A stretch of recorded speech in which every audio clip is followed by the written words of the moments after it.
बात बतकही में आपका स्वागत है।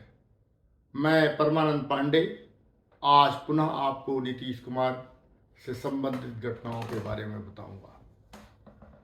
नीतीश कुमार ने 2 दिन पहले महिलाओं के बारे में जो अपमानजनक टिप्पणी की थी, उसको लेकर के पूरे देश में, क्या पूरे विदेश में भी उनकी निंदा हुई है। लेकिन उससे भी ज़्यादा निंदनीय बात उन्होंने आज विधानसभा में कही, जिसमें उन्होंने भूतपूर्व मुख्यमंत्री जीतन राम मांझी के बारे में जो कहा, उसको लेकर के किसी भी व्यक्ति का सिर शर्म से झुक सकता है कि क्या एक मुख्यमंत्री रहते हुए, संवैधानिक पद पर रहते हुए, एक भूतपूर्व मुख्यमंत्री के बारे में ऐसी बातें कह सकता है, और वह भी तब जो व्यक्ति अपने को 2024 के चुनाव में प्रधानमंत्री पद का दावेदार मानता है।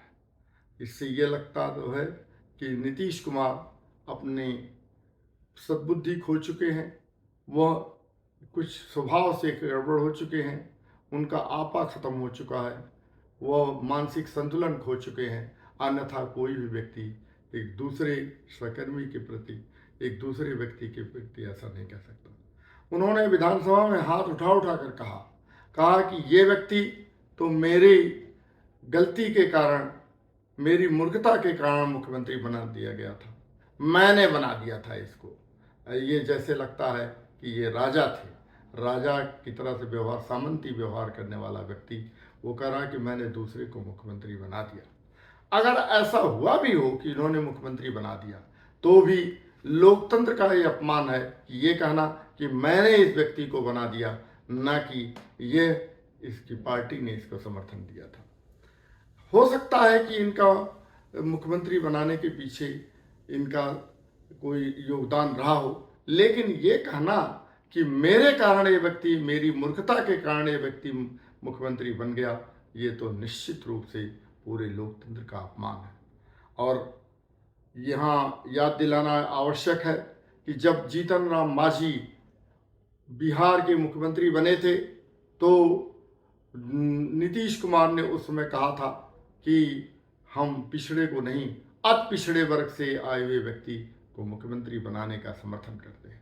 तब तो उन्होंने इस बात पर वाहवाही लूटी थी कि मैं अति पिछड़े वर्ग से आए हुए व्यक्ति, मुसहर जात से आए हुए व्यक्ति, मैं उसको मुख्यमंत्री बनाने में सहयोग कर रहा हूँ। हालांकि जीतन राम मांझी उसके पहले भी एमएलए रह चुके हैं और वो मंत्री भी रह चुके हैं, उनको प्रशासनिक अनुभव भी रहा है। लेकिन अब की स्थिति तो ये है कि जीतन राम मांझी को उन्होंने इतना बेइज्जत कर दिया है कि जीतन राम मांझी उनके छोड़ करके अब एनडीए अलायंस की तरफ आ चुके हैं। जब वो उन्होंने उनका साथ छोड़ दिया, तो उन्होंने कहा कि मैं इस व्यक्ति को मुख्यमंत्री बना करके मैंने गलती किया।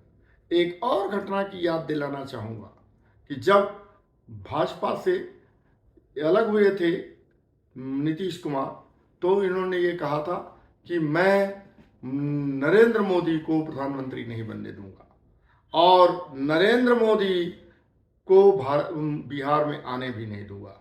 भाजपा के उस समय के नेताओं ने इनकी नीतीश कुमार की इस बात को माना, और वो नरेंद्र मोदी को बिहार भी आने नहीं देते थे।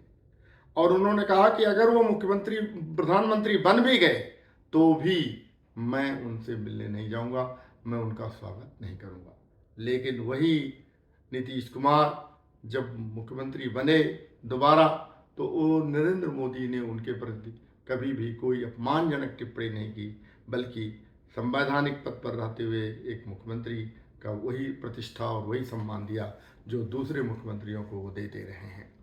इस नाते हम नरेंद्र मोदी की प्रशंसा करते हैं कि कम से कम उस व्यक्ति ने संवैधानिक मान्यताओं का पूरी तरह से अनुपालन किया, पूरी तरह से परिपालन किया। लेकिन ये व्यक्ति देखिए, उस समय कहता था कि मैं नरेंद्र मोदी से नहीं मिलूंगा, और तो और नरेंद्र मोदी से इनकी जो हॉस्टिलिटी है, जो उनके प्रति जो निरादर का भाव है, ये आपको इसी बात से पता चलता है कि जब बिहार में भूकंप आया था, बाढ़ आई थी, तो नरेंद्र मोदी ने वहाँ से कंबल और सहायता राशि भेजी थी। उन्होंने पूरा का पूरा वो सहायता राशि को गुजरात लौटा दिया था। अब ये बताइए कि आप मुख्यमंत्री रहते हुए पूरे बिहार की जनता की भलाई चाहते हैं या बिहार की जनता के साथ ऐसा व्यवहार करेंगे कि कहीं से भी कोई मदद आई और अच्छे सम्मानजनक ढंग से मदद आई उसको अपने स्वाभिमान के नाते या अपने मिथ्याभिमान के नाते उस मदद को लौटा दें। इससे आप प्रदेश की जनता का हित कर रहे हैं या अहित कर रहे हैं। खैर वो तो पुरानी बातें हो चुकी हैं। अब की बात पर जो व्यक्ति ये क्लेम कर रहा है कि मैं प्रधानमंत्री पद का दावेदार रहूंगा 2024 के चुनाव में, वह व्यक्ति ये कह रहा हो कि मेरे कारण ये व्यक्ति मुख्यमंत्री बना और वो व्यक्ति बहुत ही नीच किस्म का है और उसके अंदर कोई सेंस नहीं है, ये कहना कितना अशोभनीय है, ये जनता के ऊपर बात आती है। मैं चाहता हूँ कि आप लोग अपने विचार को मेरे इस पर दें और मेरे इस ब्लॉग पर दें और मुझे बताएं कि मैं इसमें और क्या बात जोड़ सकता हूँ। नीतीश कुमार की ये घटना निश्चित रूप से अशोभनीय और निंदनीय है। मैं इन्हीं बातों के साथ अपनी बात खत्म करता हूँ।